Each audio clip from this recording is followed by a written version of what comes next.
표지 이야기. 가정의 달 5월을 맞아 예수의 봄 향기가 가득한 정바울 단원과 어머니, 믿음교회 담임 오순남 목사를 만났습니다. 단장 칼럼 85번째 복음으로 화평을 일구는 미랄 공동체 조병성 목사 한국미랄 선교단 단장. 예전에 교회에서 함께 많이 불렀던 찬양 중에 세상은 평화 원하지만 전쟁의 소문 더 늘어간다. 이 모든 인간 고통 두려움뿐 그 지겨움 끝없네 라는 가사의 찬양이 있었습니다. 그때 무슨 생각으로 이 찬양을 불렀는지는 정확히 기억나지 않지만 확실한 것은 모든 인간의 고통 두려움이 지겹다라는 의미를 깊이 생각하면서 부르지는 않았다는 것입니다. 오늘 갑자기 이 찬양이 생각납니다. 참 오래전 찬양인데 이제야 그 의미가 마음속에 조금 들어오는 것 같습니다. 2022년은 코로나19에 이은 러시아의 우크라이나 침공으로 인해 수많은 전쟁 난민이 발생하고 무고한 민간인들과 참전한 군인들이 가족들의 품을 떠나 죽음이라는 이별을 맞이하는 안타까운 소식들이 들려옵니다. 모두가 평화를 위해 싸우는 싸움이라고 하지만 평화는 없고 고통과 두려움만이 가득한 것을 보면 과연 세상이 원하는 평화는 무엇일까? 의문이 들 수밖에 없습니다. 전쟁의 소식뿐 아니라 우리나라에서는 지난 3월과 4월 끊임없는 산불로 인해 너무나 많은 이재민이 발생했습니다. 따스한 봄 햇살을 맞고 피어나야 할 꽃도 나무도 시커먼 재로 뒤덮인 땅 위에서 예전의 모습을 찾아볼 수 없는 안타까운 현실을 마주하게 되었습니다. 올해 우리 미랄에 주신 말씀은 마태복음 5장의 팔복의 은혜를 통해 이루는 복음으로 화평을 일구는 미랄 공동체입니다. 끊임없는 전쟁과 재난의 소식들 속에서 한국미랄연합회 소속의 미랄 회원들은 주신 말씀을 조금이나마 실천하기 위해 전쟁 난민을 돕기 위한 긴급 구호 성금과 울진 지역 산불 피해 이재민을 돕기 위한 성금을 십시일반으로 모금하여 미랄 복지재단과 울진 기독교연합회에 전달하였습니다. 전쟁으로 고통받고 있는 우크라이나에 우리가 직접 가볼 수 없지만 그래도 울진 산불 피해 현장은 직접 방문하여 그 상황들을 미랄 공동체와 주변 많은 사람에게 알려 더 많은 이들이 함께 섬길 수 있도록 하면 좋겠다 싶어 미랄 단장님들 몇 분과 함께 현장을 다녀오게 되었습니다. 산불로 인해 어수선할 것 같아 조심스러운 마음으로 찾아간 그날, 산불이 났을 때 내렸으면 했던 봄비가 추적추적 내리고 있어 더욱 마음이 아팠습니다. 울진 기독교연합회 산불 피해 지원센터가 마련된 울진 제1교회에서 성금을 전달하고 우리는 지역 교회 목사님의 안내를 받아 이번 산불로 전수한 두 곳의 교회를 방문하게 되었습니다. 첫 번째 교회는 벽돌로 만들어진 벽체만 남기고 모든 것이 다 무너진 장대근 목사님의 호산나 교회였습니다. 17년 전 목사님 부부는 한적한 농촌 마을이 내려다 보이는 나지막한 산 중턱에 하얗고 예쁜 교회를 벽돌을 쌓아가며 손수 건축하셨다고 합니다. 머리가 하얗게 센 담임 목사님과 사모님은 환한 미소로 맞아주시며 산불 화재 당시 상황들을 설명해 주셨습니다. 교회를 포기할 수 없었지만 산불로 연기가 산골짜기에서 빠져나가지 않게 되어 산소가 부족하면 질식사의 위험이 있어 경찰과 공무원들에 의해 강제 퇴거 명령이 내려져 교회를 뒤로 하고 나갈 수밖에 없었다고 합니다. 그렇게 교회는 새벽 내 타오르는 불길을 견디지 못하고 벽체만 남기고 전소되었습니다. 두 번째 방문한 교회는 통나무로 만들어진 이희만 목사님의 성내교회로 상황이 더 처참했습니다. 교회터와 예배당 내 의자에 철 골격만 남은 채 모든 것이 타버렸습니다. 교회 주변을 돌아보는데 타다 남은 책들이 눈에 들어왔습니다. 불타고 남은 책들 속에서 동행한 목사님 한 분이 아래와 같은 말씀을 발견했습니다. 너희도 성령 안에서 하나님이 거하실 처소가 되기 위하여 그리스도 예수 안에서 함께 지어져 가느니라. 에베소서 2장 22절. 우리는 하나님이 거하시는 처소가 되기 위해 예수님 안에서 함께 지어져 가는 존재임을 닫아 남은 책 속에 남겨진 글을 통해 하나님은 말씀하셨습니다. 그러나 주 여기 계시니 우리가 아들 믿을 때 그의 영으로 하나 돼 하날세. 우리 모두 다 하날세. 서두에 나눈 찬양 가사는 이렇게 끝이 납니다. 세상은 여전히 전쟁의 소문과 재난 소식들로 가득하지만 주님이 지금 여기 함께 하시기에 우리는 하나 되어 하나님 나라를 위해 이웃을 돌아보아 격려하며 그들의 어려움에 동참함으로써 하나님이 거하실 처소로 함께 지어져 가는 줄 믿습니다. 하나님께서 이번 산불로 피해를 입은 교회와 지역 주민들의 아픔을 위로하시고 회복시켜 주시길 소망하며 더 많은 교회와 성도들이 함께 지속적으로 기도하고 관심 가지면 좋겠습니다. 산상발복 세 번째. 온유한 자의 복. 나를 통해 하나님 나라의 영역을 확장시키십니다. 이 글은 CBS 성서학당 마태복음 11강, 송태근 목사 강의와 열린교회 2013년 12월 29일 김남준 목사의 설교를 편집부에서 정리하여 게재함을 밝힙니다. 온유한 자는 복이 있나니 그들이 땅을 기업으로 받을 것이며. 마태복음 5장 5절. 팔복의 순서를 생각해보면 첫 번째는 심령이 가난한 자의 복, 두 번째는 애통하는 자의 복입니다. 하나님의 기적과 은혜는 애통에서 물꼬가 터집니다. 한나의 애통의 기도를 통해서 사무엘이 태어난 것처럼 말입니다. 3상 1장 10절, 1장 20절. 그리스도인의 삶의 어떤 부분을 봐도 애통 없이는 하나님의 은혜도 없습니다. 세 번째는 온유한 자의 복입니다. 온유는 헬라어로 프라비스라고 합니다. 먼저 예수님 당시 시대 배경을 살펴보면 로마 제국 아래 세상이 돌아가고 있었습니다. 로마의 철학은 힘입니다. 팍스 로마나는 로마가 무력을 통해 영토를 확장하면서 평화를 누린 시기입니다. 당시 로마의 평화는 힘으로 유지한 평화입니다. 성경이 추구하는 평화가 아닙니다. 로마의 철학은 힘이 선이고 의입니다. 온유는 히브리어로 아나브라고도 합니다. 아나브는 72인역 성경으로 보면 온유, 겸손, 가난과 동의어입니다. 온유한 사람은 심령이 가난한 사람과 같습니다.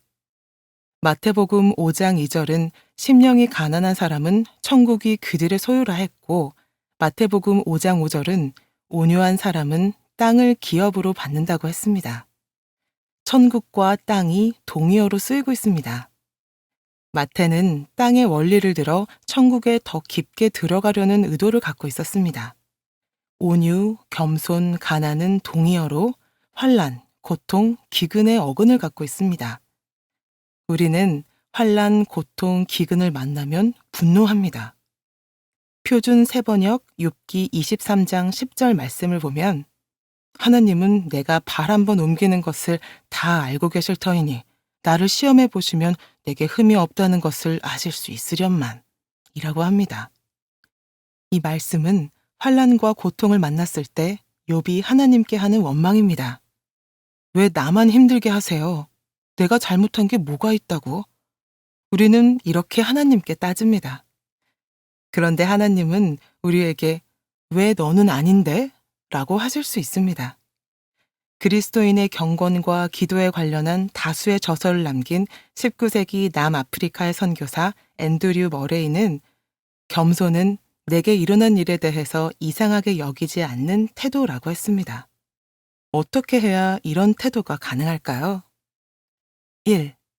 하나님의 절대 주권을 인정할 수 있어야 합니다. 하나님이 하시는 일은 언제나 옳습니다. 2. 모든 삶의 문제의 해답은 주님께만 있다는 것을 인정해야 합니다. 이것이 온유입니다. 팔복은 예수님입니다. 복은 그리스도십니다. 하나님은 우리를 그 복 안에 밀어 넣으셨습니다. 복되도다. 넌 참 좋겠다. 애통하는 자여, 이미 주님의 복을 받은 넌 참 좋겠다. 온유한 자여, 주님이 우리 대신 가난해지셨고 우리의 애통을 위로하시기 위해 성령님이 오셨습니다. 예수님이 이미 우리를 천국의 자녀로 부르셨습니다. 팔복은 예수님의 이야기입니다. 그리스도와 맞닿는 이 없이는 팔복을 누릴 수 없습니다. 우리는 이미 복된 존재, 곧 행복자이기에 온유해야 합니다. 그리스도께서 만든 총체적인 팔복 안에 있기 때문에 우리는 온유해야 합니다. 팔복을 누린다는 것은 상황은 동일하나 정체성이 달라진 것입니다. 어느 하녀가 임금의 시중을 드는 일을 했습니다. 임금은 하녀를 사랑하여 아내로 삼습니다.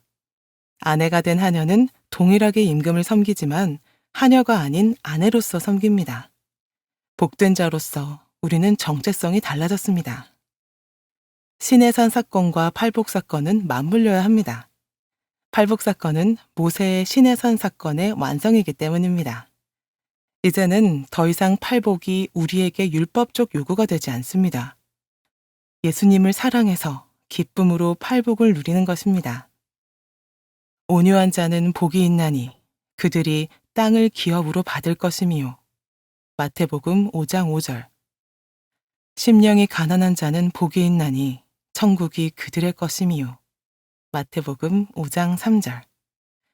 위의 말씀을 보면 천국과 땅을 이야기했습니다. 왜 예수님은 천국과 땅을 이야기하셨을까요? 예수님은 땅의 원리로 천국을 알려주셨습니다. 하나님이 그들에게 복을 주시며 하나님이 그들에게 이르시되 생육하고 번성하여 땅에 충만하라. 땅을 정복하라. 바다의 물고기와 하늘의 새와 땅에 움직이는 모든 생물을 다스리라 하시니라. 창세기 1장 28절. 말씀을 보면 아담은 하나님의 청지기로 임명받았으나 하나님의 청지기로 땅을 섬기지 못했습니다. 불행하게도 아담에게 죄가 들어와 하나님을 대항했습니다. 그 결과 아담이 살던 에덴 땅은 황폐하게 되었습니다. 땅이 네게 가시덤불과 엉겅퀴를 낼 것이라. 네가 먹을 것은 밭의 채소인즉. 창세기 3장 18절. 땅에서는 하나님의 통치와 하나님의 원리와 하나님의 명령이 제대로 시행되어야 하는데 죄가 들어오면서 그 땅을 황폐화시켰습니다. 아담은 그 땅에서 쫓겨났습니다. 아담에게 이르시되 네가 네 아내의 말을 듣고 내가 네게 먹지 말라 한 나무의 열매를 먹었은즉 땅은 너로 말미암아 저주를 받고 너는 네 평생에 수고하여야 그 소산을 먹으리라. 창세기 3장 17절. 그리고 저주를 받았습니다. 창조, 타락, 구속, 회복은 성경의 이야기입니다. 타락한 땅을 구속하기 위하여 하나님은 아브람을 부르셨습니다. 그리고 땅을 약속하십니다. 여호와께서 아브람에게 이르시되 너는 너의 고향과 친척과 아버지의 집을 떠나 내가 네게 보여줄 땅으로 가라. 창세기 12장 1절. 땅은 우리에게 하나님의 통치가 실현되는 삶을 연습하는 공간이라는 의미를 부여합니다. 땅은 하나님의 통치가 실현되는 영역입니다. 이 땅에 살며 하나님의 나라를 구현하며 살아야 합니다. 땅의 원리를 들어서 하나님의 나라를 설명하고 있습니다. 창세기 12장 1절에 본토, 친척, 아비, 집, 곧 혈육의 총체, 세상 질서를 말하는데 하나님은 그곳을 떠나라고 하셨습니다. 이렇게 이스라엘에게 고단한 역사는 가나안을 떠나는 여정이었습니다. 나라의 구성 요소는 땅, 자손, 주권입니다. 여호와께서 아브람에게 나타나 이르시되 내가 이 땅을 네 자손에게 주리라 하신지라. 자기에게 나타나신 여호와께 그가 그곳에서 제단을 쌓고. 창세기 12장 7절. 주권은 하나님에게 있습니다. 이 말씀을 보면 땅의 나라와 질서를 보여주는 게 아니라 땅을 통해 하나님의 나라를 보여주고 있습니다. 이스라엘아, 이제 내가 너희에게 가르치는 규례와 법도를 듣고 준행하라. 그리하면 너희가 살 것이요. 너희 조상의 하나님 여호와께서 너희에게 주시는 땅에 들어가서 그것을 얻게 되리라. 신명기 4장 1절. 여기서도 땅 이야기를 하고 있습니다. 우리가 물질을 가진 존재이기 때문에 하나님은 계속해서 땅을 통해 하나님의 나라를 보여주고 있습니다. 그래야 하나님의 나라를 이해할 수 있기 때문입니다. 이 땅 백성은 포악하고 강탈을 일삼고 가난하고 궁핍한 자를 압제하고 나그네를 부당하게 학대하였으므로 에스겔 22장 29절. 하나님의 통치가 무너진 땅에서 벌어진 일입니다. 팔복의 명령은 영적으로 어두운 땅을 하나님의 질서로 구현해내는 것입니다. 하나님 나라의 영역을 확장해 나가는 게 그리스도인의 사명입니다. 이것이 땅을 기업으로 받은 그리스도인의 사명입니다. 환난, 고통, 기근이 가득한 땅에서 온유하게 사는 것은 이 땅의 질서를 따르지 않는 삶입니다. 그렇게 사는 것은 어렵고 힘들기 때문에 우리는 하나님의 은혜를 구하며 가난한 심령으로 살아야 합니다. 겸손하게 낮은 자로 자신을 부인하며 살아야 합니다. 팔복은 하나님의 은혜가 사람들의 마음을 움직이기 시작할 때 나타나는 카리타스. 카리타스는 그리스도의 사랑을 의미하는 라틴어, 사랑의 특성입니다. 그래서 매일 하나님의 은혜를 받고 온유함 속에서 살아감으로 그리스도의 온유함을 보여주는 것이 소금으로, 빛으로 사는 것입니다. 그리스도께 붙들려 은혜를 받아 온유함으로 주위의 하나님 나라의 영역을 확장시키는 미랄이 됩시다. 미랄 사역, 부활절 나눔. 예수님이 부활하신 기쁨을 나누기 위해 샤펠 원목 십자가와 달걀을 단원들 가정에 전달했습니다. 사진 생략. 전용기 배우경 집사님 딸 은혜는 지금 미국 이모 집에서 잘 지내고 있습니다. 은혜는 올해 고3으로 간호사인 이모와 같이 간호사가 되기 위해 간호대학 예비학교에 들어갔습니다. 전용기 집사님은 요즘 샘물교회에서 전도 폭발 교육을 받고 2명에게 복음을 제시해 이번 주일부터 샘물교회로 인도해서 함께 가기로 했습니다. 전도를 하며 한 영혼이 천하보다 귀하다는 것을 더 깊이 느껴 기쁨이 너무 큽니다. 누구 자매와 어머니에게 샤펠 원목 십자가와 달걀을 선물했습니다. 누구 자매는 강남구 교통약자 무료 셔틀버스를 이용해서 매일 강남구 땡땡센터에 나갑니다. 빨리 캠프에도 가고 싶습니다. 코로나가 세력을 떨치고 있지만 이모 옆 집사님은 아랑곳하지 않고 산책을 하는 등 일상생활을 씩씩하게 이어가고 있습니다. 문병욱 간사가 인도하는 팔복 소그룹 단원들이 종로 미랄 선교센터에서 부활절 나눔을 하고 정바울 형제가 산 점심을 먹었습니다. 그리고 즐거운 인사동 나들이를 했습니다. 미랄 가족 이야기. 바울 형제와 어머니의 하나님. 인터뷰 문병욱 간사. 한국 미랄 선교단.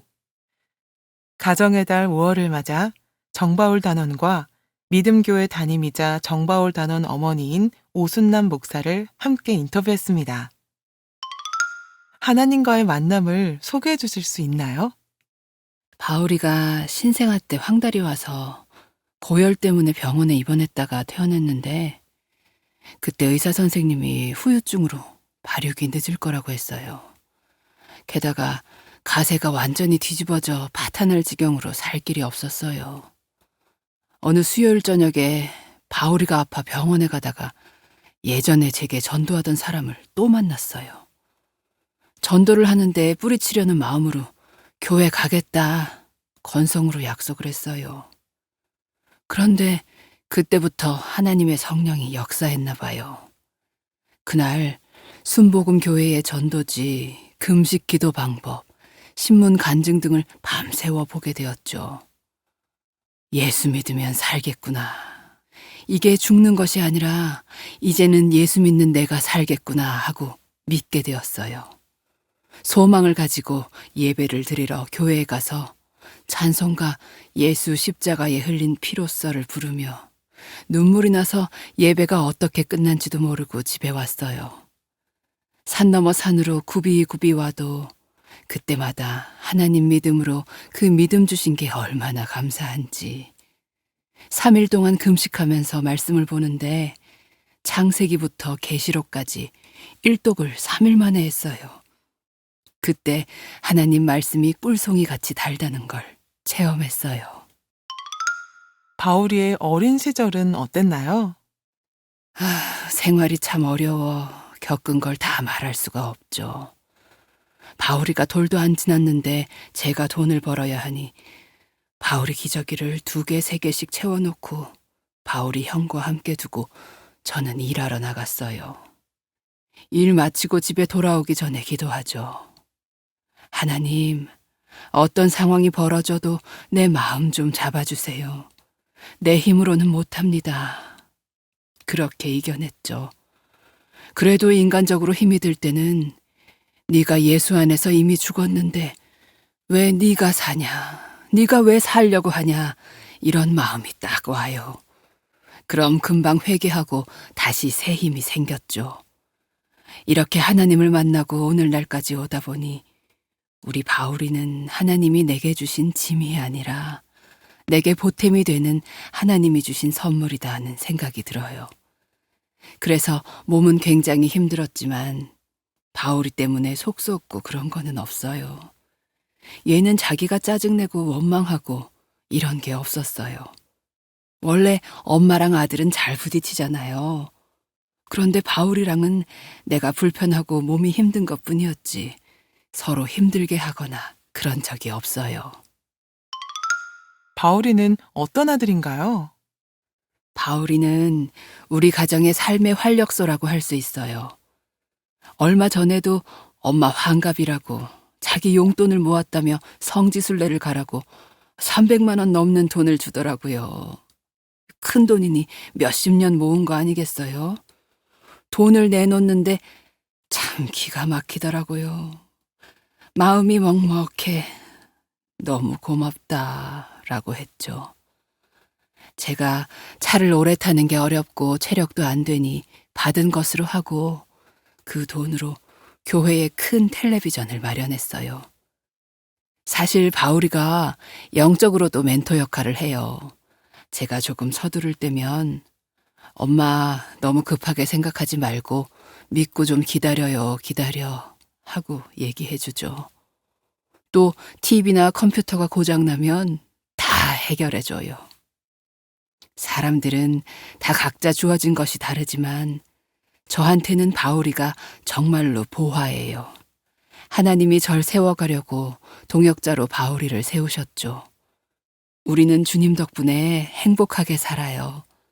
가진 것이 있고 없고는 중요하지 않아요. 하루하루 일용할 양식도 하나님이 넘치도록 도와주셔요. 행복하다고 고백하면서 감사하고 사는 거죠. 가면 갈수록 저는 더 감사밖에 없어요. 하나님께 더 바랄 것이 없어요. 마지막으로 바울이에게 사랑 고백을 하신다면? 사랑 고백을 많이 못해요. 너무너무 고맙지만 뜨겁게 사랑을 못 주고 돌봐줬다는 거, 그냥 옆에 있어줬다는 것으로 할 도리 다 했다 하는 것뿐이니까요. 앞으로 더 건강하게 주님 사랑으로 하나님께 영광 돌리는 바울이가 되기를 바라는 것뿐이에요. 앞으로 더 많이 사랑할게. 정바울 단원, 자신을 소개해 주세요. 어른이 된 짱구예요. 초긍정에 유머러스하고 짱구가 은근 머리가 좋아요. 엄마 하면 떠오르는 단어나 말이 있나요? 바보요. 진짜 거짓말 안 하고 예수님밖에 모르시거든요. 엄마의 추억이나 고마웠던 기억 등이 있나요? 엄마 혼자 벌어 가족들 먹이셔야 했고, 저는 9살까지는 누워만 있었으니까, 제게 천 기저귀를 서너 겹 채우고 일하시러 나가고 그러셔야 했어요. 저는 집에서 혼자 있다 보니 기저귀에서 똥이 삐져나왔고, 그럼 온몸과 온 바닥에 똥이 상상이 되려나 모르겠네요. 일 마치시면 피곤해서 쉬고 싶으실 텐데 집에 와서 그 광경을 보면 말 안 해도 다들 아시겠죠? 그런데도 화를 안 내시고 웃으면서 처리하셨죠. 엄마에게 꼭 하고 싶은 말은? 엄마, 내가 얼마나 효도할지 몰라도 오래 건강하게 사세요. 제가 효도할 수 있게요. 마지막으로 신앙 고백을 듣고 싶어요. 하나님은 저한테 친구이자 아빠이자 선생님이세요. 하나님도 어이가 없어서 웃으실 말도 안 되는 소리를 하기도 하고 투덜거리기도 하고 요건 어떻게 해야 해요? 묻기도 하고 우리 엄마도 그러시거든요. 그래서 저도 그런 것 같아요. 엄마에 비하면 세 발의 피이지만요. 바울 형제의 집에는 예수의 봄 향기가 가득했습니다. 하나님의 시선이 이 가정에 머물고 있다는 것을 느낄 수 있었습니다. 하나님께서 허락하신 이 가정을 통해 하나님의 사랑이 더 많이 이들에게 흘러 넘쳐나가길 기도합니다. 미랄 출판 시청각 장애인 의사소통 보조체계 촉신호 매뉴얼 출간 손끝으로 만나는 세상 출판 기념회 개최 4월 19일 화요일 오후 2시 서울 여의도 이룸센터에서 촉신호 책자 손끝으로 만나는 세상 출판 기념회 개최 촉신호 시청각 장애인들의 의사소통 보조체계 등이나 어깨 등을 터치하거나 그림을 그리는 등의 신호를 통해 정보를 알려주는 방법. 미라의 복지재단 헬런 켈러 센터 농맹인 복지회 손끝에 한국형 촉신호 99개의 최초 개발 시청각 장애인 당사자와 통역사들이 함께 제작 미라의 복지재단 헬런 켈러 센터 센터장 홍유미가 농맹인 복지회, 농맹인 선교회, 손끝새와 함께 국내 최초로 시청각 장애인 의사소통 보조체계인 촉신호를 개발하고 이 내용을 담은 책 손끝으로 만나는 세상을 출간했다고 4월 20일 수요일 밝혔다. 촉신호는 농기반 시청각 장애인들의 의사소통 보조체계로 등이나 어깨 등을 터치하거나 그림을 그리는 등의 신호를 통해 정보를 알려주는 방법이다. 촉신호는 대화 중 발생한 돌발 상황이나 분위기 혹은 촉수화를 하기 어려운 상황에서 빠르고 간단한 신호만으로 내용을 전달해 시청각 장애인 의사소통에 큰 도움을 줄 전망이다. 촉신호는 덴마크 등 외국에서는 햅틱 시그널이라는 이름으로 존재하고 있다. 국내에서 개발한 촉신호 또한 네덜란드 햅틱 시그널 자료를 참고했다. 4월 19일 화요일 오후 2시 서울 여의도 이룸센터에서 진행된 손끝으로 만드는 세상 출판 기념회에는 시청각 장애인 당사자들과 통역사들이 참석해 촉신호 시연회를 선보이기도 했다. 손끝으로 만드는 세상에는 촉신호 99개가 담겨 있다. 촉신호 개발에는 시청각 장애인 당사자와 통역사들이 참여했다. 책자에는 주변 상황, 음식, 사람, 감정 표현 등의 다양한 표현이 이미지와 함께 담겼다. 책자에 삽입된 QR코드 접속 시 영상으로도 볼 수 있다. 미라의 복지재단 홍유미 헬런 켈러 센터장은 손으로 수호를 만져 소통하는 촉수호의 경우 1대1로만 소통이 가능하다 보니 동시에 다중 정보 습득이 어려웠는데 이번에 개발된 촉신호가 시청각 장애인의 의사소통을 넓히는 데 큰 도움이 되길 희망한다고 전했다. 2019년 설립된 국내 최초의 시청각 장애인 지원센터인 미랄복지재단 헬런 켈러 센터는 시각과 청각의 기능이 동시에 손실된 시청각 장애인의 권리 증진을 위한 전문 기관이다. 복지 사각지대에 놓인 시청각 장애인의 기본권을 보장하고 사회에서 더불어 살아갈 수 있도록 당사자 교육, 인식 개선, 옹호 활동, 입법 운동 등 다양한 활동을 펼치고 있다. 지난 2019년 9월에는 국회 보건복지위원회에 시청각 장애인 지원법, 헬런 켈러법 제정에 동의하는 1만 8천여 명의 시민 서명을 전달해 장애인 복지법 일부 개정안이 본회의를 통과하는 데 기여한 바 있다. 보도자료 미랄복지재단. 우크라이나를 위해 기도해 주세요. 고난받는 우크라이나와 함께. 김평원 선교사, 우크라이나 한인선교회 전쟁위원장. 2022년 2월 24일, 우크라이나에 대한 러시아의 전면적인 침공이 이루어졌다. 이후 지난 3주 동안에 걸쳐 반인륜적이고 국제법에서 금지한 전범 행위 및 잔악 행위가 우크라이나 땅에서 이루어지고 있다. 현재까지 러시아군이 발사한 600여 개 이상의 미사일 폭탄은 우크라이나 국토를 초토화했다. 민간인을 향한 살상 행위는 3천여 명을 넘어섰고 아동 살해도 120여 명에 달하고 있다. 수많은 어린이가 부모와 헤어져 피란길에 오르고 있으며 현재 국경을 넘어 피란한 피란민들만 300만 명에 넘어섰다. 유엔 난민기구에서는 러시아의 공세가 지속될 경우 전쟁 난민이 최대 1,000만 명에 육박할 것이라고 밝혔다. 말할 것도 없이 전쟁의 최일선에 있는 우크라이나 군인들과 러시아 군인들의 사망자는 부지기수다. 우크라이나든 러시아든 평범한 시민들은 평화를 사랑하고 자유와 민주를 추구하며 인권이 보장되는 사회에서 살기를 원한다. 특히 우크라이나 국민은 끝없이 드넓은 평원과 드높은 파란 하늘을 배경으로 온순한 양처럼 살아온 사람들이다. 대륙과 해양 세력의 틈바구니에 낀 지정학적 위치로 말미암은 수많은 외침 속에서도 다른 나라를 침략해 본 적이 없을 정도로 평화를 사랑하는 민족이다.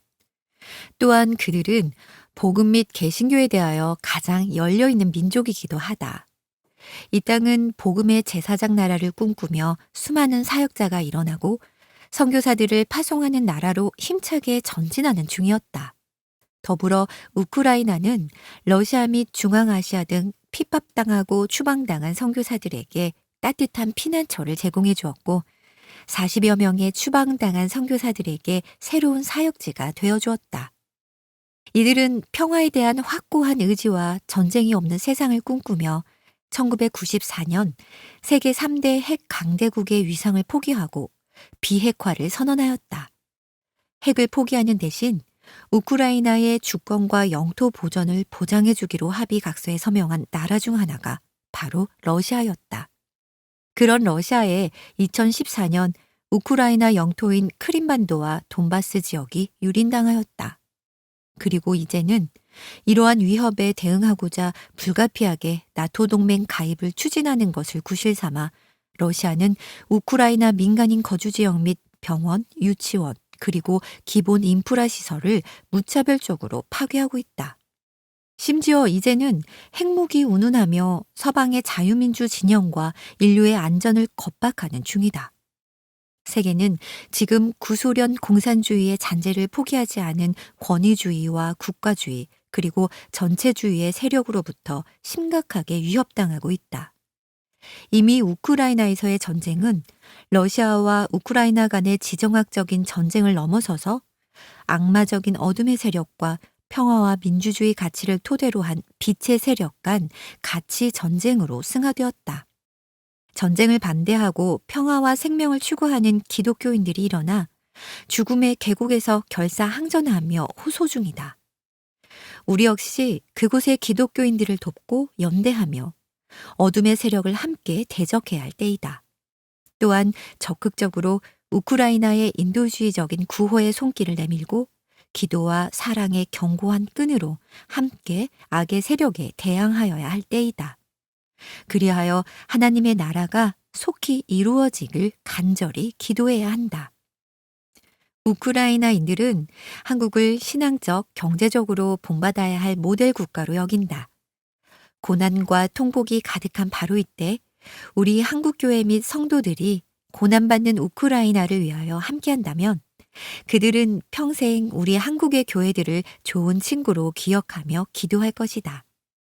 한 단계 더 나아가 우크라이나는 복음의 제사장 나라로 우뚝 서서 유럽과 구공산권 복음화 그리고 중동권 복음화로 그 은혜에 보답할 것이다.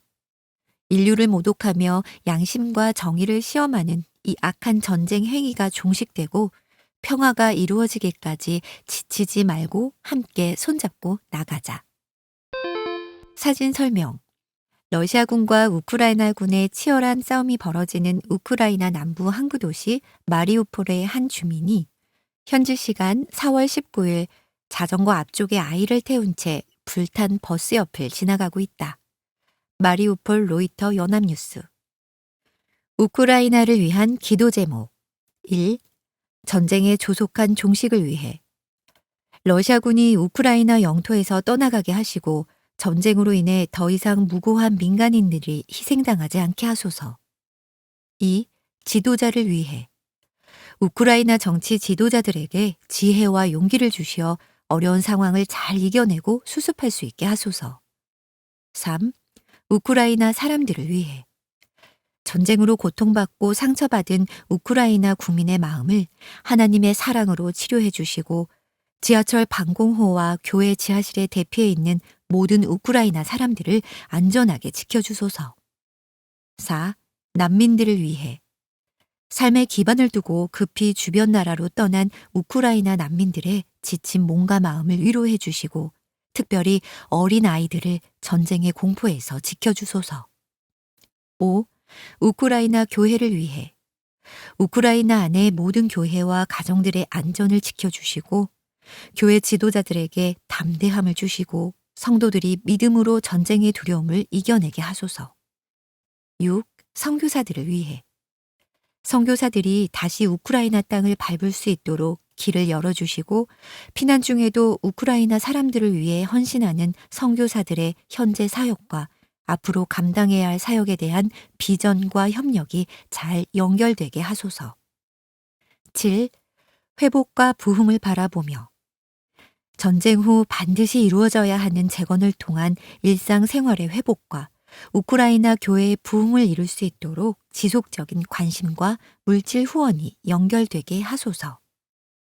출처 한국 선교 KMQ Pray for 우크라이나